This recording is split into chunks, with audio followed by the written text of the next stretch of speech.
اعوذ باللہ من الشیطان الرجیم، بسم اللہ الرحمن الرحیم۔ صرف 5 منٹ کا مدرسہ قرآن و حدیث کی روشنی میں۔ نمبر 1، اسلامی تاریخ۔ حضرت آدم علیہ السلام۔ حضرت آدم علیہ السلام وہ پہلے انسان ہیں جن سے دنیا میں بسنے والے انسانوں کی ابتدا ہوئی۔ اللہ تعالیٰ نے ان کا خمیر تیار کرنے سے پہلے فرشتوں سے کہا، ان قریب میں مٹی سے ایک ایسی مخلوق پیدا کرنے والا ہوں جسے زمین میں ہماری خلافت کا شرف حاصل ہوگا۔ چنانچہ حضرت آدم علیہ السلام کا خمیر مٹی سے گوندھا گیا، پھر اللہ تعالیٰ نے اس میں روح پھونک دی تو اسی وقت وہ زندہ انسان بن گئے۔ ان کے سامنے فرشتوں کو سجدہ کرنے کا حکم دیا تو تمام فرشتے اللہ تعالیٰ کے حکم کی اطاعت کرتے ہوئے سجدے میں گر گئے، مگر شیطان نے اپنی بڑائی اور تکبر کی وجہ سے سجدے سے انکار کر دیا اور کہنے لگا، میں اس سے بہتر ہوں کیونکہ آپ نے مجھے آگ سے پیدا کیا اور آدم کو مٹی سے پیدا کیا ہے۔ اس طرح شیطان اللہ کے حکم کو نہ مان کر ہمیشہ کے لیے اللہ کی لعنت کا مستحق بن گیا، اور اسی وقت سے وہ حضرت آدم علیہ السلام اور ان کی اولاد کا دشمن بن گیا۔ نمبر 2، اللہ کی قدرت۔ زمین اور اس کی پیداوار۔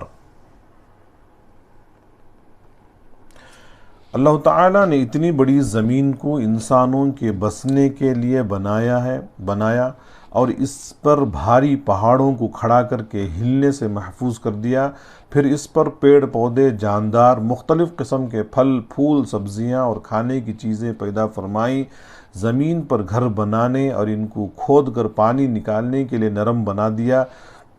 اللہ ہی نے اس زمین کو ہمارے چلنے پھرنے اور ضرورتوں کو پورا کرنے کے قابل بنایا۔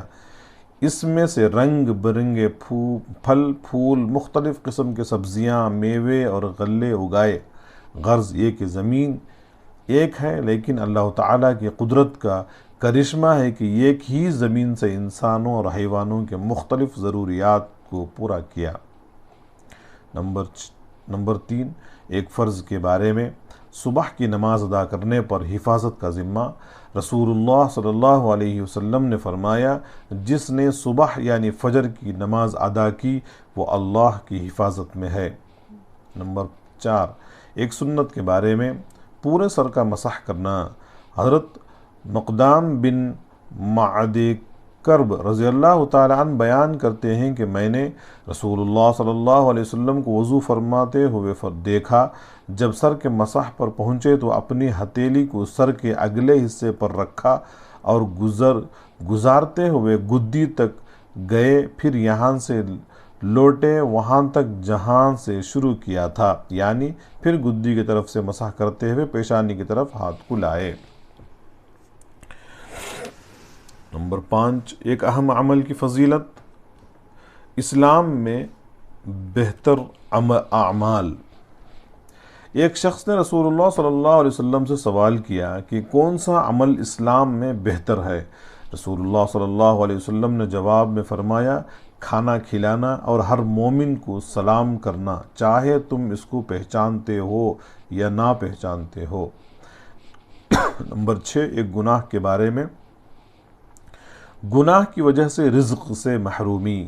رسول اللہ صلی اللہ علیہ وسلم نے فرمایا، بے شک آدمی گناہوں کی وجہ سے رزق سے محروم کر دیا جاتا ہے۔ نمبر 7، دنیا کے بارے میں۔ حلال روزی کماؤ۔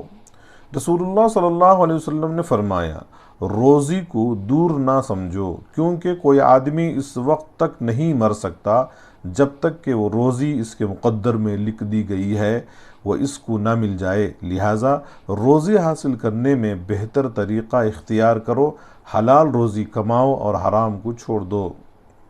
نمبر 8، آخرت کے بارے میں۔ جہنم میں ہمیشہ کا عذاب۔ قرآن میں اللہ تعالیٰ فرماتا ہے، بلا شبہ جن لوگوں نے ہماری آیات و احکام کا انکار کیا، ان قریب ہم ان کو ایک سخت آگ میں داخل کریں گے، وہاں ان کی مسلسل یہ حالت ہوگی کہ جب ایک دفعہ ان کی کھال جہنم میں جھلس جائے گی تو ہم پہلی کھال کی جگہ فوراً دوسری نئی کھال پیدا کریں گے تاکہ یہ لوگ عذاب کا مزہ چکھتے رہیں۔ نمبر 9، طب نبوی سے علاج، بیماری سے بچنے کی تدبیر۔ رسول اللہ صلی اللہ علیہ وسلم نے فرمایا، جب تمہارے برتن میں مکھی گر جائے تو اس کو پہلے پوری طرح ڈبا دو، پھر نکال کر پھینکو، کیونکہ اس کے ایک پر میں شفا ہے تو دوسرے میں بیماری ہے۔ نمبر 10، قرآن کی نصیحت۔ قرآن میں اللہ تعالیٰ فرماتا ہے، تم لوگ اللہ اور اس کے رسول صلی اللہ علیہ وسلم پر ایمان لے آؤ اور اس مال میں سے یعنی راہ خدا میں خرچ کرو جس مال میں تم کو اس نے دوسروں کا قائم مقام بنایا ہے۔ جو لوگ تم میں سے ایمان لے آئیں اور اللہ کے راستے میں خرچ کریں تو ان کو بڑا ثواب ملے گا۔ دعا کریں کہ اللہ تعالی ہمیں عمل کی توفیق نصیب فرمائے۔ وآخر دعوانا ان الحمد للہ رب العالمین۔ السلام علیکم ورحمۃ اللہ وبرکاتہ۔